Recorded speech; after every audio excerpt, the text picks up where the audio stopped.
ఇంకా అమ్మాయి ఒక్కసారి మిస్ అయితే ఇంకా లైఫ్లో దొరకదు. నాకు తెలియదు కదా అమ్మాయి ఎక్కడ ఉంటుందో తెలియదు, అమ్మాయి పేరు తెలియదు, అమ్మాయి ఊరు తెలియదు. అమ్మాయి మిస్ అయిపోతుందనే ఇన్నర్ ఫీలింగ్, వాటర్ వచ్చేస్తుంది, నా వల్ల కావట్లే. అప్పుడు ఇంకా ఇంటికి వెళ్ళిపోయినా కూడా ప్రశాంతంగా లేను, పడుకొని ఆలోచిస్తున్నా. ఒక పక్క తెలియని బాధ, అమ్మాయిని మిస్ అయిపోతున్నా, ఇంకా అమ్మాయి దొరకదు అనే బాధ. ఆ రోజు నుంచి 3 మంత్స్ నాకు జస్ట్ 1% మాత్రమే అమ్మాయి వస్తుందనే నమ్మకం. నేను అడగని దేవుడు లేడు మా ఆ రోజు నుంచి. ప్రతి దేవుణ్ణి అమ్మాయి రావాలి, అమ్మాయి నా లైఫ్లోకి రావాలి, వస్తే బాగుంటుంది, చేసుకుంటే అలాంటి అమ్మాయిని కదా పెళ్లి చేసుకోవాలి అనే ఫీలింగ్.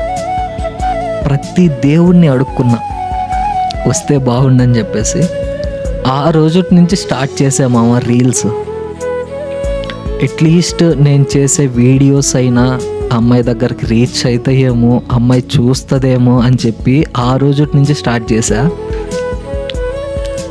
నేను చేసే ప్రతి వీడియో ఆ అమ్మాయిని తలుచుకునే చేస్తున్నా. అయితే ఫైనల్గా ఏమైందంటే లాస్ట్ మంత్ 26th నేను యాక్చువల్గా రిక్వెస్ట్లు చాలామంది పెడుతుంటారు, అందరి జస్ట్ మెసేజ్ చూసి వదిలేస్తుంటా. అలాంటిది ఏ దేవుడు కరుణించాడో తెలియదు, 3 months వెయిట్ చేసే అమ్మాయి కోసం. వస్తుందనే జస్ట్ 1% మాత్రమే నమ్మకం ఉంది. ప్రతి దేవుణ్ణి కోరుకున్న అమ్మాయి రావాలని చెప్పి. అలాంటిది నేను రిక్వెస్ట్లు చూస్తుండే అమ్మాయి మెసేజ్ చేసిందనమాట,